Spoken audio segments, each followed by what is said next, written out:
ಅಶಕ್ತರಿಗಾಗಿ ಮಂಗಳೂರಿನ ಸೇವಾಂಜಲಿ ಪ್ರತಿಷ್ಠಾನ ಆಧಾರ್ ಮೇಳವನ್ನ ಆಯೋಜಿಸಿತ್ತು. ಆದರೆ ಈ ಕಾರ್ಯಕ್ರಮ ಬಿಜೆಪಿ ಪ್ರೇರಿತ ರಾಜಕೀಯ ಹಿನ್ನೆಲೆಯುಳ್ಳದ್ದಾಗಿದೆ ಎಂದು ಜಿಲ್ಲಾ ಕಾಂಗ್ರೆಸ್ ವಕ್ತಾರ ಎಸಿ ವಿನಯರಾಜ್ ಆರೋಪಿಸಿದ್ದಾರೆ. ಅವರಿಂದು ಮಂಗಳೂರಿನಲ್ಲಿ ಮಾಧ್ಯಮದವರೊಂದಿಗೆ ಮಾತನಾಡುತ್ತಾ ಇದೊಂದು ಹಾಸ್ಯಾಸ್ಪದ ರಾಜಕೀಯ ನಡೆ ಎಂದು ಹೇಳಿದರು. ಇತ್ತೀಚಿನ ದಿನಗಳಲ್ಲಿ ನಿನ್ನೆ ಮೊನ್ನೆಯಿಂದ ಏನು ಸೇವಾಂಜಲಿ ಸೇವಾ ಟ್ರಸ್ಟ್ ಎಂಬ ಒಂದು ಸಂಸ್ಥೆಯನ್ನು ಹುಟ್ಟುಹಾಕಿರುವಂಥ ಬಿಜೆಪಿಯ ಮಂಗಳೂರು ಘಟಕದ ಅಧ್ಯಕ್ಷರಾಗಿರುವಂಥ ಏನು ವೇದವ್ಯಾಸ ಕಾಮತ್ರವರು ಇದೇ ರೀತಿ ಮನೆ ಮನೆಗೆ ಆಧಾರ್ ಕಾರ್ಡ್ ಎನ್ನುವಂಥ ನಿಟ್ಟಿನಲ್ಲಿ ಇವತ್ತು ಮನೆ ಮನೆಗೆ ಹೋಗಿ ಆಧಾರನ್ನು ಮಾಡುವಂಥ ಒಂದು ಪ್ರಕ್ರಿಯೆಯನ್ನು ನಾವು ಪತ್ರಿಕೆಯಲ್ಲಿ ನಾವು ಓದಿದ್ದೇವೆ, ನಾವು ಕಂಡಿದ್ದೇವೆ. ಎಲ್ಲೋ ಒಂದು ಕಡೆ ನಾವು ಇದನ್ನು ಹೋಗಿದ್ದನ್ನು ನಾವು ತಪ್ಪು ಅಂತ ಹೇಳುವಂಥದ್ದಲ್ಲ, ಜನರು ವಂಚಿತರಾಗಬಾರ್ದು ಎನ್ನುವಂಥದ್ದು ಸಹಜ.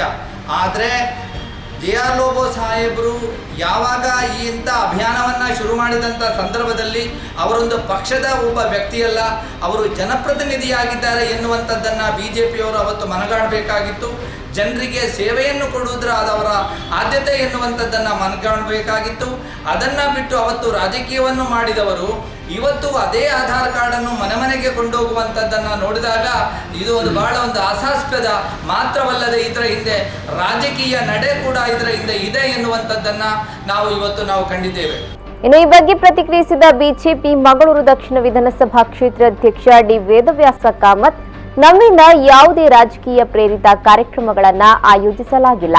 ಆಧಾರ್ ಕಾರ್ಡ್ ನೋಂದಣಿ ಎಲ್ಲರಿಗೂ ಅಗತ್ಯವಾಗಿರುವ ಕಾರಣ ನಾವು ಸಾಮಾಜಿಕ ಕಾರ್ಯದ ಹಿನ್ನೆಲೆಯಲ್ಲಿ ಸೇವಾಂಜಲಿ ಟ್ರಸ್ಟ್ ಜೊತೆಯಾಗಿಸಿ ಅಶಕ್ತರಿಗೂ ಆಧಾರ್ ಕಾರ್ಡ್ ದೊರಕುವಂತೆ ಕಾರ್ಯಕ್ರಮ ಹಮ್ಮಿಕೊಂಡಿದ್ದೇವೆ. ನಮ್ಮ ಮೇಲೆ ಹೊರಿಸಿರುವ ಆರೋಪಗಳು ತಪ್ಪು ಮತ್ತು ಕಾನೂನಿನ ಅರಿವಿಲ್ಲದೆ ಮಾಡಿರುವಂತಾಗಿದೆ. ಎಲ್ಲ ವ್ಯವಸ್ಥೆಗಳು ಆಧಾರ್ ಕಾರ್ಡ್ ಅವಶ್ಯಕತೆ ಇರುವ ಕಾರಣದಿಂದಾಗಿ ನಾವು ಈ ನೋಂದಣಿ ಕಾರ್ಯಕ್ರಮವನ್ನ ನಮ್ಮೆಲ್ಲ ಕೆಲಸಗಳನ್ನ ಬಿಟ್ಟು ಹಮ್ಮಿಕೊಂಡಿರುವುದಾಗಿ ಡಿ ವೇದವ್ಯಾಸ ಕಾಮತ್ ತಿಳಿಸಿದರು. ಬಹಳ ದುಃಖಕರ ಆಗ್ತಾ ಇದೆ. ವಿನಯರಾಜ್ ಅವರಿಗೆ ಜಾಸ್ತಿ ಮಾಹಿತಿ ಇಲ್ಲ ಅಂತೇಳಿ ನನಗೆ ಕಾಣ್ತದೆ. ವೃತ್ತಿಯಲ್ಲಿ ವಕೀಲರಾದರೂ ಕೂಡ ಮಾಹಿತಿಯ ಕೊರತೆ ಇದೆ ಅವರಿಗೆ ಅಂತೇಳಿ ನನಗೆ ಸ್ವಲ್ಪ ಅನ್ನಿಸ್ತಾ ಇದೆ. ಲೋಕಸಭಾ ಸದಸ್ಯರ ವ್ಯವಸ್ಥೆಯಲ್ಲಿದ್ದಂಥ ಆಧಾರ್ ಕಾರ್ಡಿನ ವ್ಯವಸ್ಥೆಗಳನ್ನು ಕೂಡ ಜಿಲ್ಲಾಡಳಿತ ಹಿಂಪಡೆದಿದೆ. ಕ್ಯಾಪ್ಟನ್ ಗಣೇಶ್ ಕಾರ್ಣಿಕರು ಕೂಡ ಅವರ ವ್ಯವಸ್ಥೆ ಅಡಿಯಲ್ಲಿ ಶಾಸಕರಾದಾಗಿ ಅವರು ಕೆಲವು ಕಡೆಯಲ್ಲಿ ವ್ಯವಸ್ಥೆ ಮಾಡುವಂಥದ್ದು ಕೂಡ ಅವರು ಹಿಂಪಡೆದಿದ್ದಾರೆ. ಅಂದರೆ ಖಾಲಿ JR ಲೋಬೋ ಅವರು ಇಲ್ಲ ಇನ್ನೊಬ್ಬರು ಮಾಡುವಂಥದ್ದನ್ನು ಹಿಂಪಡೆದಲ್ಲ, ವ್ಯವಸ್ಥೆಯಲ್ಲಿ ಆ ಕಾನೂನು ಎಲ್ಲರಿಗೆ ಲಾಗುವಾಗಿ ಜಿಲ್ಲಾಡಳಿತ ಅದನ್ನು ಹಿಂದೆ ಪಡೆದುಕೊಂಡಿದೆ. ಇದರ ಕೂಡ ಮಾಹಿತಿ ಅವರಿಗೆ ಸ್ವಲ್ಪ ಕೊರತೆ ಇದೆ ಅಂತ ಅನ್ಸ್ಕೊಳ್ತೀವಿ. ನಾವು ಯಾರಿಗೆಲ್ಲ ಮನೆಗಳಿಗೆ ಹೋಗಿ ಆಧಾರ್ ಕಾರ್ಡನ್ನು ಮಾಡಿದ್ದೇವೆ ಆ 113 ಜನರಲ್ಲಿ ಅದರಲ್ಲಿ ಹಿಂದೂಗಳು ಇದ್ದಾರೆ, ಮುಸಲ್ಮಾನರು ಇದ್ದಾರೆ, ಕ್ರೈಸ್ತರು ಇದ್ದಾರೆ. ನಾವು ಯಾವ ರೀತಿಯ ವ್ಯವಸ್ಥೆಗಳಲ್ಲಿ ಅವರಿಗೆ ಇವರಿಗೆ ಅಂತೇಳಿ ಯಾರಿಗೂ ಮಾಡಲಿಲ್ಲ.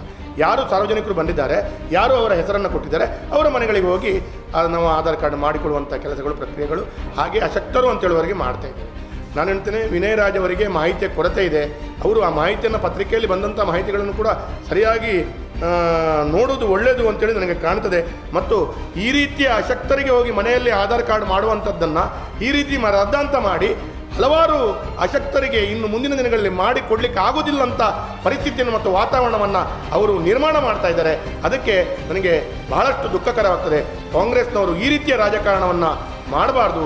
ಯಾರಿಗಾದರೂ ಉಪಕಾರವಾದರೆ ಆಗ್ತದಂದರೆ ಯಾರು ಮಾಡಿದ್ರು ಅದರೊಂದಿಗೆ ಕೈ ಜೋಡಿಸಬೇಕು ಅಂತೇಳಿ ಈ ರೀತಿಯಲ್ಲಿ ನಾನು ವಿನಯರಾಜ್ ಅವರಿಗೆ ಈ ಸಂದರ್ಭದಲ್ಲಿ ವಿಶೇಷವಾಗಿ ಅವರಿಗೆ ನಾನು ಕೇಳ್ಕೊಳ್ತೇನೆ.